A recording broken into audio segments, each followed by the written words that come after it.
Hey guys, welcome back to the shop. Today we're going over what are my personal picks for what I think are the 10 most underrated games on the Nintendo 64. The greatest console to ever exist. Just, that's not true. Although it might not be the greatest console to ever show its face on this earth, I have the most memories with this thing, and there is no other console that I've had more fun with than my good old Nintendo 64. Which is why today we're going over the games that I have found on this console that I find to be the most underrated of the bunch. Which means we'll be excluding the big Nintendo IPs like Mario, Zelda, Kirby, etc. So without further ado, here are my top 10 underrated Nintendo 64 games. I'm gonna get some shit for my number 10 choice, Sarges Heroes. This game is definitely rough around the edges, but if you can look past the graphics and the slow Nintendo 64 typical controls, you'll find it can be one of the better third-person shooters on the Nintendo 64 with a fun little story. However, again, this game is definitely rough around the edges. The render distance is terrible, and you'll find that the controls are pretty clunky, just like the majority of games on the Nintendo 64. Aiming can be slow and a bit of a hassle, but if you can make yourself look past all the limitations the Nintendo 64 had, you'll find that you can probably have quite a bit of fun with this game. Hell, I might have only enjoyed this game because I loved plastic army soldiers as a kid, that's very possible. But the game offers a fun little storyline and great level design with a lot of variety. Not to mention a decent amount of weapons for you to play around with. Number 9 on my list goes to the medieval horror-like arcade game, Hexon. The game presents you with 3 classes of characters which you can choose from, where it then throws you into a medieval, demonic, dark world full of puzzles and enemies. Although graphically not very impressive, it plays like a fun arcade game, and I have had a lot of fun with it in the past, so I think it's worth a try if you're into more adult-rated games on older consoles. It's definitely a darker game, but it has a really cool atmosphere that I found myself getting into at an age that was way too early to be playing this game. I'm talking like I was 7. But the game plays pretty smoothly, the enemies are fun, the puzzles are fun, and overall, it's a fairly challenging game. Number 8 on my list is one of several underrated racing games on the Nintendo 64, Wave Race 64. Admittedly, this is not a game I would expect myself to like, ever. It's a timed arcade jet ski racing game. And if you ever gave me that as a description for a video game, I'd be like, I'm playing that shit! But for whatever reason, this game actually has quite a bit of charm to it. The game's soundtrack is incredibly pretty, and the actual controlling of the jet skis in the game is way better than you would expect it to be on the Nintendo 64. The water graphics of this game are very impressive for the console, which is just a cool side feature. It's not the kind of game you can spend weeks or months playing, but if you do enjoy arcade-style games, it's a lot of fun to just sit down for a couple hours, play through the story mode, or have a couple buddies over and race each other. Now, generally speaking, I'm really not one for racing games, but when I was coming up with this list, a lot of my favorite, most underrated games on the N64 happen to be racing games. Which means my number 7 slot goes to Lego Racers. The reason I rank this game above Wave Race 64 is because of all of its customization, its fun tracks, its awesome soundtrack, and its short but fun campaign mode. Your actual control over your vehicle is not as tight and smooth as Mario Kart 64, but with all the other features in the game, I find it something that you can look past. There are 2 modes this game features which allows you to customize your entire kart, which I always thought was super cool. Honestly, not even kidding, I would spend hours customizing my kart to make it the most badass little machine you can possibly think of. And because of that, I've ingrained the racer customization music in my head.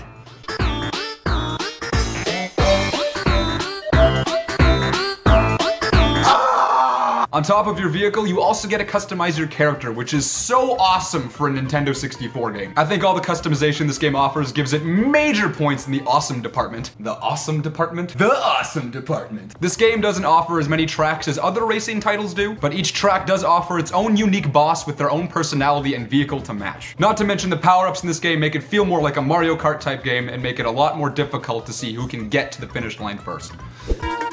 Number 6 on my list goes to the rare game Blast Corps.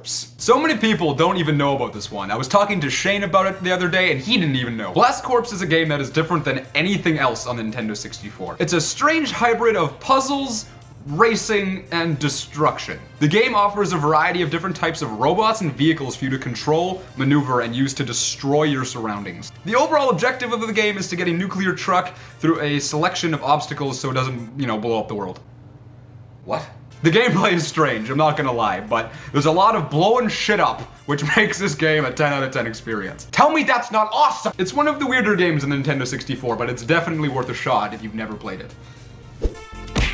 Number 5 on my list goes to a weird third-person Star Wars game, Shadow of the Empire. A lot of people actually know this one, and whoever had one as a child seems to have fond memories with it. You play as a very strange character, and you have no idea who he is because he's never even mentioned in the original Star Wars trilogy. But as this character, whose name is escaping me right now, you play through some incredibly fun levels, like flying around on Hoth, taking down AT-ATs, chasing a bounty hunter through a junkyard, which, by the way, is so difficult. Most of the game ends up being a third-person shooter where you traverse through large levels, and you can even get a jetpack, which is super buggy, but, you know, it's kind of cool for the N64. The game can be hard, and I mean really hard, because of how the N64 operates, because of how bullshit the game is. But I found myself having lots of fun going through all the levels. Being able to fly around in a ship, shoot things on the ground, and even have a pod racer level was pretty sweet.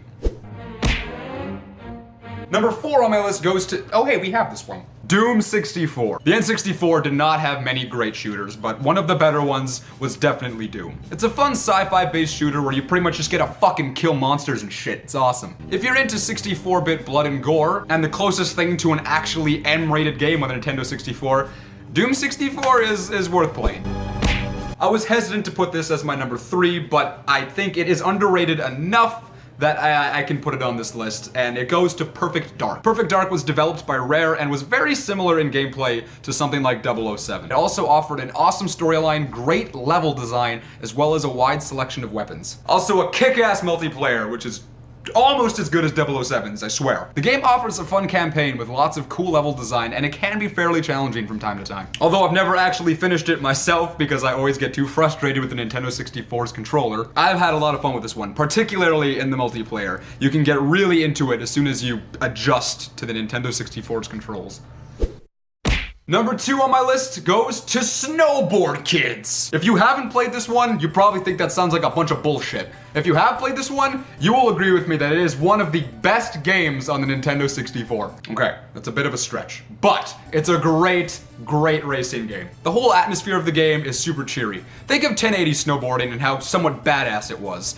Take away all the badass and add some Nintendo kid-friendly bullshit, and that's Snowboard Kids. Really though, the game offers such a cute soundtrack, cute character selection, and fun level design. If you can find 3 friends to play with, I totally recommend doing it, because on top of the actual snowboard racing itself, the game offers a few other modes which are just awesome to play with friends. I really don't think you can be sad playing this game. It's just so cheery and it will put you in a good mood.